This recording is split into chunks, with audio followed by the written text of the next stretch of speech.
Hello there, my RPG lovers, and welcome to another video.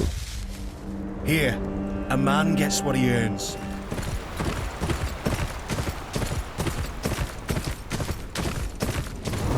That's it! Keep at it!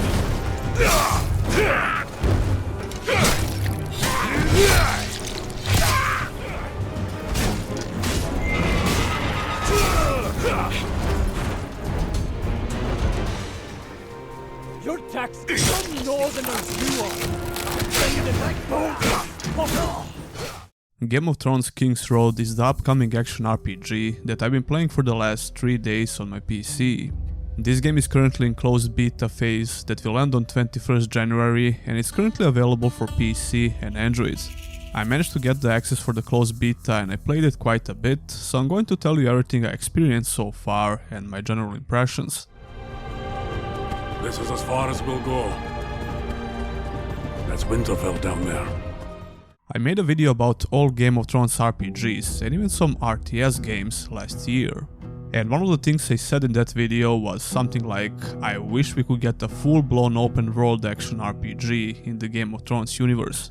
I mean, it's a no-brainer, because Game of Thrones universe would be a perfect fit for such games. Well, King's Road has everything I mentioned above and much more than that, but is it any good? Well, let's find out. Who are you? Where are my men? Dead in the fields. 7 hells! The beginning of King's Road might give you a totally different idea about the game. It's mostly on rails, with some gameplay sections where you get the feel of the combat. To start from the beginning, you play as a bastard child of a guy called Marok Tyre. Your father is on his deathbed, so you decide to visit him and he gives you your first quest. You need to go to the Castle Black and see what's going on there. He has a bad feeling about the wall, so you need to investigate and report back to him. Then you visit your uncle at the wall, who gives you some bad news about the wildlings. Naturally, he also mentions Jon Snow, one of the most recognizable characters from Game of Thrones. Before you get to meet Jon, things go out of hand very fast when you encounter some White Walkers in your first quest. You get to feel the combat a little bit, and it doesn't leave good first impressions, but more about that in the gameplay section soon enough.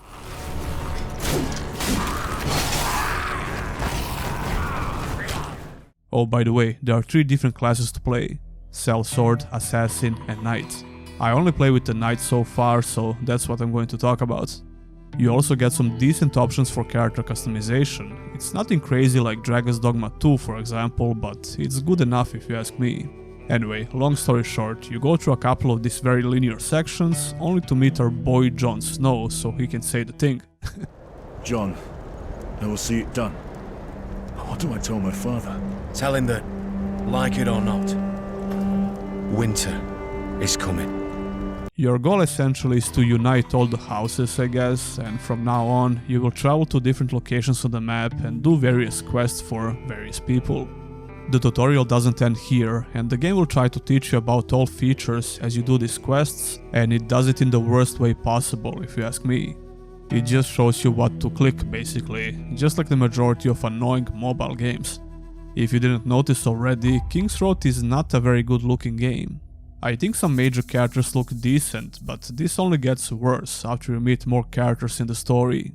It's like they put their whole budget of the visuals in this couple of different characters you meet, like Kenneth and obviously Jon Snow. Other NPCs you meet look pretty bad for the most part, especially those that will give you some random quests in the open world. King's Road looks like an MMORPG that came out in 2012, I think that's the best way to put it. I mean, the game is also available on phones, so it looks pretty good for those standards, but that's certainly not the case for PC or even consoles. Look, if you watch my videos, you know I'm easily pleased when it comes to visuals in games. I think the art style is way more important than the visual fidelity in general. That's the thing though, the artistic style in this game is just very generic all around. The colors in King's Road are very washed out, which only makes the game look even worse. There are some interesting things to see on the map, and I did enjoy some optional side quests along the way, but the visuals have nothing to do with that. Which brings us to the gameplay.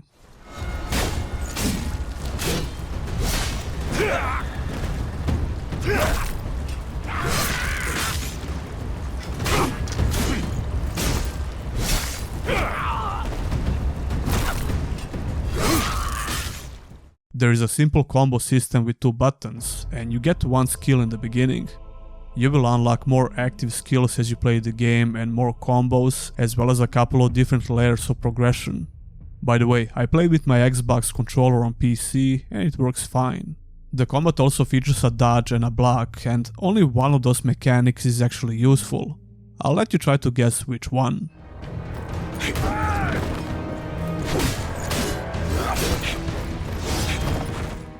On a more positive note, dodging feels okay, and I'm pretty sure there are some iframes when you dodge. If you pay attention to the visual cues on enemies, you can easily avoid getting hit and start your combo or use your abilities in the counter-attack. Besides combos and abilities, enemies have a stun bar which can be broken with your attacks. You get to do very strong attacks when you break the bar on the enemy, just like in majority of modern action RPGs. King's Road doesn't have a very snappy control scheme, but it's serviceable. However, the action combat doesn't feel that impactful. It's not horrible, and I could definitely see myself playing a lot more if the game improves in the future. However, in its current state, the action combat just doesn't feel very good. It's perfectly functional, and the mechanics work as intended, I guess, but that's not saying a lot. The combat AI in this game only makes the experience even worse. All enemy NPCs have only a handful of different attacks that you have to worry about, even elite enemies and bosses. After you fought at least like 5 of them, you'll know exactly what to expect from each fight. Which is not much in general because, like I said, they don't do that much, and most of them just wait for their turn in combat. To give the game some credit, using special abilities was the closest thing to having fun in combat. You can hit multiple enemies with abilities and even regular attacks, which feels pretty decent from time to time. You can also cancel your animations if you think you're going to get hit by trying to step dodge, and like I mentioned before, dodging feels alright. There is a stealth system as well, which took me by surprise. You can assassinate enemies if they don't see you, even as a knight with a big sword. I assume this is slightly better with the assassin class, but you can improve your stealth skills even as a knight. The AI is very forgiving, and you have to be pretty close to them in order to get detected. Now, hear me out. From the very beginning, I had the feeling that the gameplay in King's Road feels and looks very familiar, and after a while it suddenly clicked with me. I'm willing to bet that whoever made this game was heavily inspired by the gameplay of Assassin's Creed Valhalla, for better or worse, but mostly for the worse, to be honest.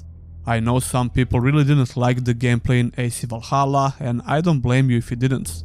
But like it or not, the combat in Valhalla is at least 5 times better than in this game.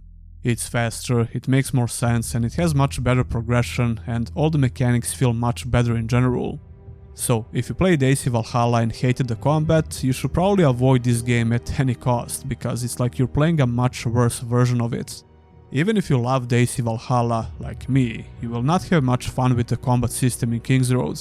Although let me remind you once again that this is not a full review, because it's a closed beta and it could change a lot in the future. But it's really funny to me how they try to emulate the combat from AC Valhalla out of all action RPGs out there. While they could certainly improve some fundamental combat mechanics and the overall feeling of combat, I doubt they're going to change the next thing we're going to talk about.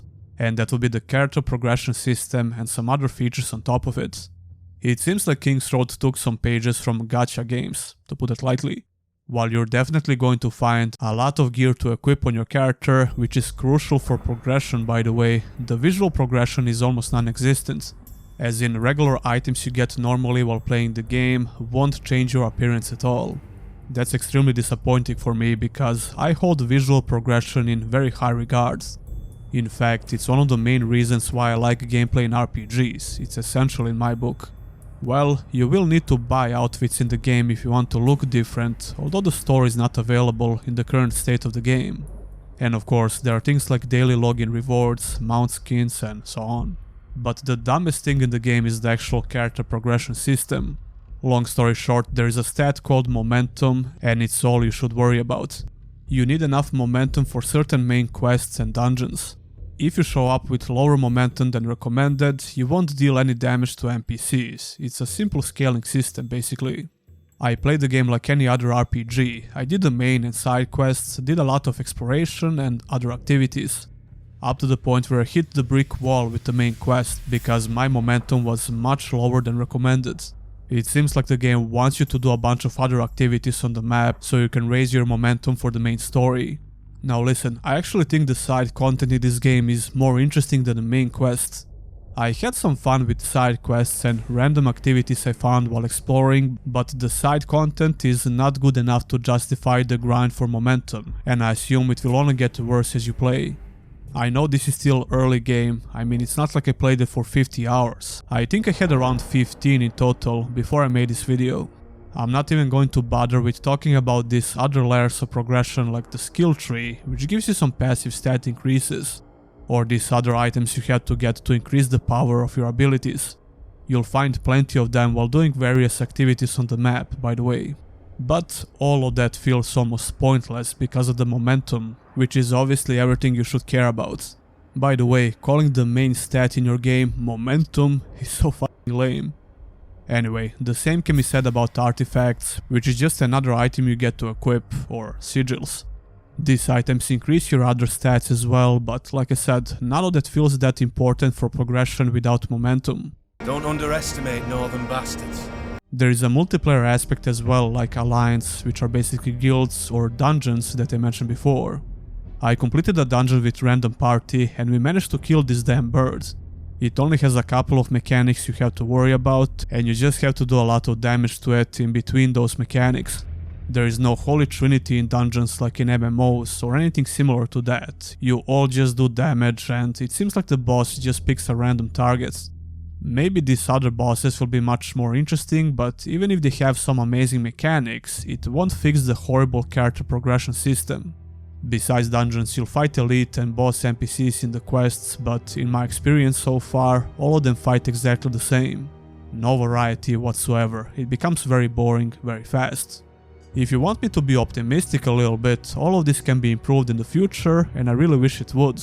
It would make the overall gameplay experience much better in general, if that was the case. But like I said, I highly doubt they're going to change the core progression systems, which are obviously designed around pointless grind for momentum and in-game currency. I don't know, maybe it's not fair to judge these features in the closed beta, but come on, you can clearly see what kind of a game this is going to be. Speaking of multiplayer features, I did saw a couple of players in populated places, which is cool. I don't remember seeing anyone in the open world though. Maybe because it's not possible, or maybe just because there are not a ton of players playing the closed beta. The idea for the open world action RPG within the Game of Thrones universe is very cool, like I said before. If you start writing down all major features of this game, it would sound like something that all Game of Thrones and RPG fans would not want to miss. A story-driven Game of Thrones RPG with a bunch of dialogue and cutscenes, big open world with side content and random events, dungeons where you can team up with other players and kill bosses, stealth and assassination mechanics, and so on.